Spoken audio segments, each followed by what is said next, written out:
shells, but the latter has shell companies and cicadas don't. And the latter dodges taxes and cicadas won't.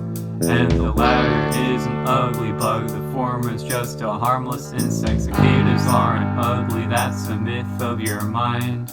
And if you really think that you should get with the times, then Socrates himself said cicadas are sacred millennia ago, way before you were born.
Da